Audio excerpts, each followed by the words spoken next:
Sa Mega Mall, wala pa namang December, di ba? So, baka maubusan sila ng mga pang-regalo, di ba? Pero kami ni Pastor Orly, hindi kami doon namimili. Diyan lang po kami sa May Soler. Joke lang po. Ayun. So, tama-tama po, di ba? December 1 ay start po ng Advent, di ba? Sineselebrate po natin yung Advent. Etong December, di ba? Dahil sa pagdating ng ating Panginoong Jesus, di ba? Tama-tama po yan. Next week, yung ating pong topic yata is about Advent. So, yun. Anyway, so last week po ay sinyeran po tayo ng ating Ginoo, si Pastor Orly. About what? Learning about God's mercy, di ba? Napaganda po yung topic na yan dahil although lagi nating naririnig yan, di ba? Pero yung understanding natin yan, mas deeper pa na dapat nating malaman, di ba? Sabi nga dun sa mga awiting kanina, di ba? Mercies, grace, and love of God never fail, di ba? It never run out, sabi nga, di ba? At yung mercy, di ba? It's new every morning. Ano man nangyari sa atin kahapon, di ba? Pagdating ng kinabukasan, yung mercies ng ating Panginoon ay bago at bago lagi. Amen! So, yun. At maraming binigay na example na mga biblical characters si Pastor Orly. So, mas marami pa tayong nalaman at naintindihan about mercies din sa mga biblical characters like si David, di ba? At yung mga iba pang mga senior na sa atin. So, I hope mas alam na natin about mercy ngayon, di ba? Amen! So, this time naman, napakaganda ng ating topic, di ba? Kung narinig niyo yung mga awitin na ngayon, it's about eternity, about heaven, di ba? About mga saints. Yan po yung pag-uusapan natin ngayon. At I remember, bihirang itakal itong topic na to dito sa church na to. Naalala ko, si Pastora ay na-discuss niya to doon sa Pandakan pa. Di ba? It's about heaven. So yun po yung ating topic ngayon. So, believing in the hope of heaven. Kayo ba ay naniniwala na may pag-asa tayo? Di ba?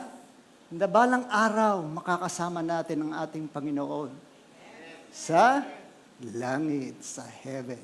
So, ngayon po ay bibigyan ko kayo ng, siguro, glimpse lang, di ba? Ng ano bang itsura ng heaven. Siguro, kayo, minsan ay nag-iisip, ano ba talaga ang itsura ng heaven, di ba? So, yan po yung pag-uusapan natin at mamaya po, meron tayong isang movie clip about heaven para mas lalo nating maintindihan. Di ba? Excited ba kayo? Amen! Amen! Ang dami natin ngayon kahit umuulan, di ba? Praise God. Anyway, so yun.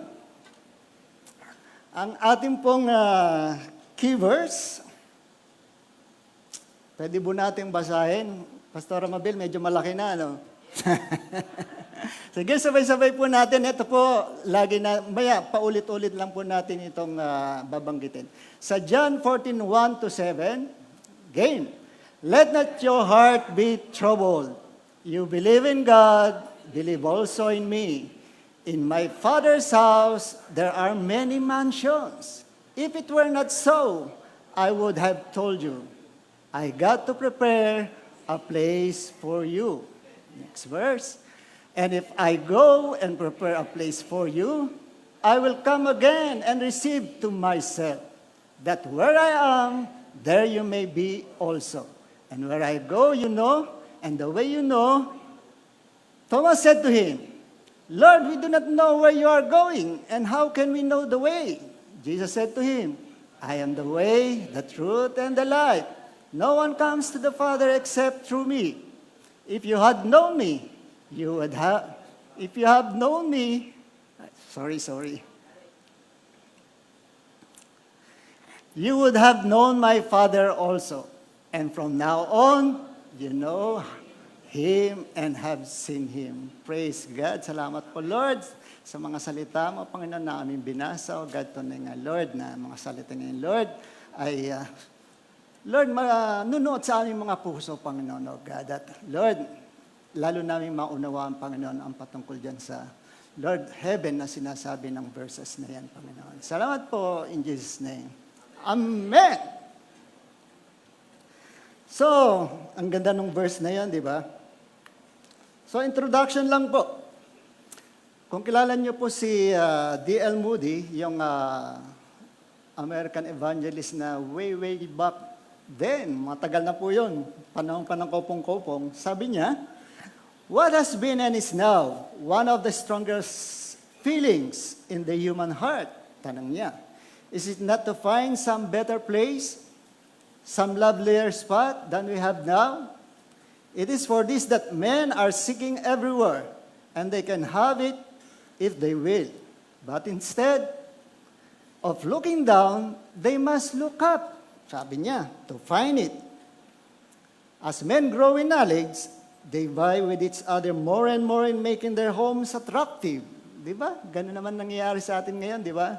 Mga bahay-bahay natin, mga mansion natin dyan, mga condo natin yan, mas lalo pa natin pinapaganda. But the brightest hope on earth is but an empty barn. Yun ang sinasabi niya.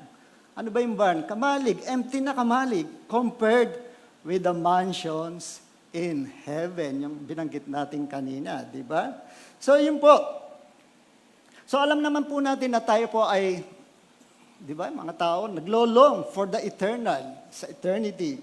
It seems to have been built right sa fabric ng ating konsensya. We all seem naturally to have a sense that itong mundo na to isn't what it should be. But that there is something better waiting, di ba? That somewhere, someday, we'll find a more pleasant existence in a distant shore. Amen. So, ako po ay nako-convince na yung tawag doon, state of sin, at yung echo ng yung mga curses, ganyan, that it brought upon the world, nagre-resonate po yan sa bawat puso natin. Di ba? Kahit tayo ay mga believers na. We all seem naturally to have a sense that this world isn't what it should be. Na merong mas maganda, something better waiting, and that somewhere, someday, sabi ko nga, we will find a more pleasant existence. Amen? So, a hope for heaven, it seems, has been written at nakaukit na yun po sa ating mga puso. Amen? So, ano ba ang heaven? Di ba? Sabihin nila yung iba, langit yan, no? Nakikita natin sa ibabaw. So, unang-una po, who heaven is for muna? So, dyan po ay nakasabi, heaven is reserved for the elect. Sino ba yung mga elect? Tayo po. Tayong mga believers, tayong mga saints, tayong mga nakatanggap na sa ating Panginoong Jesus. It is for those whose faith, who hope, whose life is hidden with Christ, with God in Christ. Amen. Amen and amen. So, yan po. Ang heaven po ay nakareserve po sa mga saints. At sinasabi dyan na dito sa Colossians 3:1-3, yan po yung pinanggalingan ng ating binasa kanina. If then you have been raised with Christ, seek the things that are above, where Christ is seated in the right hand of God. Set your minds on things that are above, not on things that are on earth, for you have died, and your life is hidden with Christ in God. Amen. So heaven is a promise to the saints of God. Pinramis po yan sa bawat isa sa atin. Kaya po tayo nandito, di ba? Dahil tayo po ay believer na, di ba? Meron pa bang hindi tumanggap kay Jesus? O may mga bisita tayo rito, mamaya po yung ating mga pastor dyan ay patatanggapin po kayo para siguradong biyaheng heaven po tayo. Amen! So heaven is the future for home. is the future home for all believers. Yan po yung ating future home. Hindi po yung mga bahay natin na ang gaganda, mga mansion, parang yung bahay ni Pastora Mabel sa Pulillo. Amen. So, where, what, and when heaven is, sabi niya. So, yan po, sa Bible po, heaven can be described as, sabi, the atmospheric heavens, the celestial heavens, the abode of God, tahanan ng ating Diyos, the possibility of heavenly life now, heaven indwelling earth. Pwede rin po natin maranasan ang langit dito sa lupa sa ngayon, di ba? The resting plains of the saints and apocalyptic home. Ito po yung resting place nating mga mananampalataya, di ba? At saka yung mga apocalyptic home, yung sinasabi natin yung end of times na mga believers, di ba? Yung nakotap, dun sa rapture, di ba? Ayan. So yun po ang magiging tahanan nating lahat. Excited ba kayo sa magiging tahanan? Mamaya po, makikita natin yan kung ano ang itsura ng heaven. Di ba? Ayan. So, the scripture speaks of heaven, of our eternal hope, of the glory to come. And there are basically two places and times that we will focus upon. So, bago yan, alamin lang po natin kung anong ibig sabihin ng heaven. So, sa Hebrew word, ito po ay shamein or samayim, and in Greek word, it means Oranos o Auranos.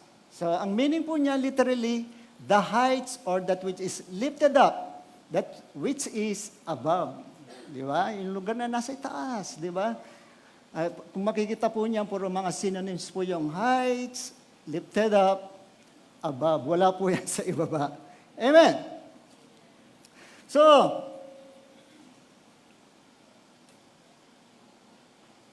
ano yung mga two places and times na sinasabi natin dyan? There are two places and times. Number one po, ay yung temporal heaven, intermediate state. At number two, New Jerusalem. Ito po yung nag-a-answer sa eternity. Ano po yan? Isa-isayin po natin yan. So yung temporal heaven, ayan. Yung letter A dyan, yung sa Abraham's bosom. Sa Luke 16:19-31, ito po yung account ng, kilala nyo naman po si Lazarus, di ba? Ito po yung rich man, and we find out that heaven, paradise is a place of a perfect rest and comfort. So yung purman na sinasabi dyan, si Lazarus nga, suffered much nung nandito siya sa lupa. Pero siya po ay nasa paradise ngayon, sa bosom ni Abraham. So doon po ay he is comforted and at peace. Punong-puno po ng kapayapaan, unlike po ng buhay niya dito sa mundo. By sharp contrast naman, yung rich man ay nasa na siya ngayon. Siya po ay nasa Hades or Sheol na sinasabi. So, inaantay na lang po niya yung final judgment na grabe po yung kanyang dinaranas niya ngayon doon na puro torment. Alam naman po natin, pagka apart from God, di ba, separated by a vast chasm that cannot be crossed. So yung kanilang distansya po ay hindi po makakross ng kahit kung sino. Basta ikaw ay nandun ka na sa bosom nandun ka na kay Hades, hindi ka na po makakross papunta doon sa kanilalagyan ni Lazarus. Meron pong, merong takip. Di ba? So, it is far better to live in paradise with God than to wallow in riches in the world. Naniniwala po kayo doon. Kahit sagana po kayo sa kayamanan dito, karangyaan, di ba? Kasikatan, di ba? Wala rin pong makakakumpara doon sa paradise with God na yung ating hope ngayon. Number 2, our letter B, heaven, paradise, the present hope for saints departed. Alam niyo po ba kung saan napupunta yung mga believer o mananampalataya na namatay na o namamatay ngayon? Di ba? Nandun po sila sa paradise o heaven. So, ito po yung present home ng mga believers na nag-depart na. It is the place of perfect peace for believers awaiting the resurrection. But it's not the end, but a joyous place of union with God and communion among the believers or saints of God. Sabi nga niya sa 2 Corinthians 5:8, nandiyan ba siya? Ayaw na. Babasahin ko muna. He who has prepared us for this very thing is God, who has given us the Spirit as a guarantee. So we are always of good courage. We know that while we are at home in the body, itong body na to, we are away from the Lord. Hanggat nandito po tayo sa katawan na ito, tayo po ay malayo sa ating Panginoon. For we walk by faith, not by sight. We are of good courage, and we would rather be away from the body and at home with the Lord. Amen. Yan po ay sa 2 Corinthians 5:8. So, very clear po yung Bible na ang mga believers po, ang mananampalataya, ay pagka nag-depart po sila sa body nila sa katawan dito sa mundo, o katawan, di ba, is to arrive home with God in a place of perfect rest. Grabe, di ba? Perfect rest and comfort and union and communion sa Kanya at sa mga saints na nandoon sa heaven. So, ano-ano po yun? Ano-ano po yung heaven na yun? Di ba? Yung number 1 po is, it is a safe deposit for treasures. Sabi nga sa Matthew 6:20, but store up for yourselves treasure in heaven, where moth and rust do not destroy, and where thieves do not break in and steal. Di ba? So, marami pong mga sa ating mga believers, sana hindi po, are sowing seeds into earthly blessings while the harvest field for eternity is short of laborers. So, nasaan po yung treasure nyo? Nasaan ang treasure natin? Nandito ba sa lupa? O nandoon sa heaven? Diba? Lahat po ng mga bagay dito, yan po ay mawawala, masisira, pero po yung sa eternity, yun po ang true treasure talaga. Amen. And number 2, heaven contains a register of the saints. Sa Luke 10:20, sinasabi diyan, however, do not rejoice that the spirits submit to you, but rejoice that your names are written in heaven. Sigurado na po ba tayo na nakalista na po yung ating pangalan sa register ni God sa heaven? Of course, di ba? Dahil tayo po ay tumamanggap na kay Christ, di ba? And number 3, has room for all believers. Iniisip ko nga ito, di ba? Marami kayang rooms talaga doon sa heaven. Rooms, ang dami di ba? Sa John 14:2, in my Father's house there are many rooms. If it were not so, I would have told you I'm going there to prepare a place for you. So meron pong lugar, may place para sa ating mga mananampalataya. Ano po kayang itsura na yon, di ba? So nag-i-imagine tayo, puro ginto ba yan? Or anong mga, di ba? Mga jewels yan. So, and number 4, the glorified Christ entered into it. Yung it po na yan yung heaven, di ba? Sa Acts 7:56, look, he said, I see heaven open and the Son of Man standing at the right hand of God. Dito po ang nagsasalita po dito, I see Stephen. Nung po siya ay papatayin, di ba? So siya mismo, nakita niya yung heaven na nag-open at ang Panginoong Jesus nandun at nakatayo sa right hand ni God. So, So yung si Stephen nga, yun yung first Christian martyr na binato at namatay, di ba? At he was with God in the place reserved for the saints of God. So gusto niyo ba makasama si Stephen? Hindi si Jesus. Stephen na nasa langit ngayon. Di ba?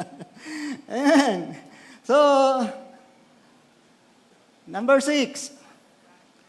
Where the redeemed of all nations are assembled. Di ba? Kayo ba ay redeemed? Di ba? Tayo po ay na-redeem ni Jesus Christ. Di ba? Kaya dapat po, ngayon pa lamang, i-exercise na natin, no? Gawin na po natin yung pagtitipon na ito, pagdalaw sa mga pagtitipon na ito. Di ba? Practice na po ito, di ba? Iniisip natin, umuulan, ayaw ko pumunta sa church.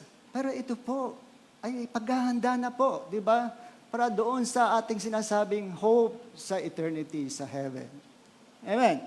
So sa Revelation 7:9, sabi niya, after this, I looked and there before me was a great multitude. Grabe, a great multitude that no one could count from every nation, tribe, people, and language standing before the throne and in front of the Lamb. They were wearing white robes and were holding palm branches in their hands. Parang tayo ngayon, daming nakaputi, di ba? Parang naka-white robes na tayo. Paghahanda na yan. Amen. So, pupunta na po tayo doon sa another definition ng heaven, yung New Jerusalem. Ito po yung ating mag-a-assert sa eternity. So, sabi nga natin kanina, heaven, as we commonly consider it sa Abraham's bosom, ito po is not really the emphasis ng Scripture o ng Bible. Ito po ay real place of consolation ng mga saints, but it's not our ultimate destination. Hindi pa po yan ang ultimate destination na natin yan. Pang-asar pa lang po yan sa mga mananampalataya. So, we sometimes make so much of heaven when a believer physically dies that it's easy to forget that isn't the end of their story of ours. So yung present heaven is not the final destination. Hindi pa yan. So, tingnan lang natin yung nangyari kay Stephen, di ba? Yung Stephen division sa heaven as he was stoned to death. Di ba? Martyred for faith in Jesus Christ. Tayo, as saints of God, siya, as saint of God, has been martyred and is being martyred from the inception of the church. So, giving this world away for an inheritance vastly mostly complete than this entire world. So, ano yung nakikita naman ni John's vision about the new earth?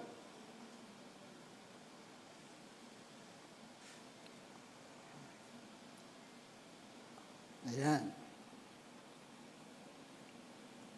Sa Revelations 21, 1-7, di ko na po nilagay dyan kasi medyo mahaba yan. Pwede pong makiplas, Brother Sam? So, pwede pong natin basahin sabay-sabay yung Revelation 21, 1-7. Yan na po ba yan? Revelation 21, 1-7. Sabay-sabay po natin basahin. Now I saw a new heaven and a new earth. For the first heaven and the first earth had passed away. Also there was no more sea. Then I, John, saw the holy city, New Jerusalem, coming down of heaven from God, prepared as a bride adorned for her husband. And I heard a loud voice from heaven saying, Behold, the tabernacle of God is with men, and he will dwell with them, and they shall be his people. God himself will be with them and be their God.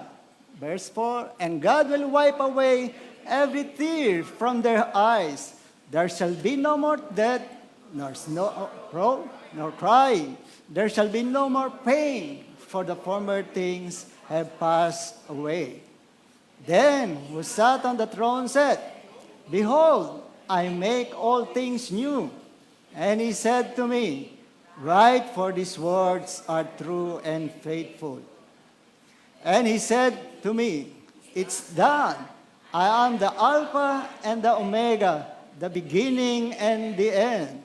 I will give of the new fountain of the water of life freely to him who thirsts. He who overcomes shall inherit all things, and I will be his God, and he shall be my son. Pagpalain ng salita ng ating Panginoon. Grabe, di ba? The new Jerusalem, the new earth, the millennial reign of Christ, which shall usher in eternity with God.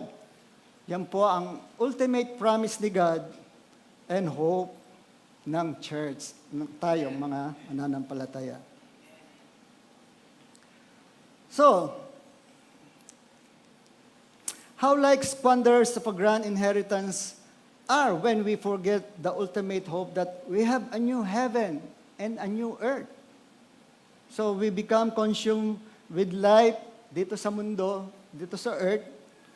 And meanwhile, all we are doing down here is being prepared for life up there, and later when up there, joins down here. Diba? Pagpunta po natin yan, pagdating po ng second coming ni God, tayo po ay bababang muli dito sa lupa. Why heaven matters? Bakit po napaka-importante po ng heaven? So a right doctrine of heaven and active approach to the reality of heaven ay nagbibigay po ng clear understanding of our destination dito sa napaka-arduous na journey. The road is long, the battle is hard fought, but yung destination natin is heaven. So, this earth waits the time when Christ shall return with His saints in glory. Yung sinabi ko kanina, yung muling pagbabalik ni God, di ba? Ito yung sa rapture. In glory, and all that is broken will be healed. Di ba? Wala na pong sakit. And all that is dishonoring to God and destructive to His people, lahat po ay mawawala na yan. Itong mga present sufferings natin to, di ba? Yung kahirapan, yung ano pa ba? Mga sakit, di ba? Itong mga present sufferings na ito po lahat soon ay mawawala na. Amen. Di ba? So hope po natin yan. As all God's creation is ushered into perfect communion with God.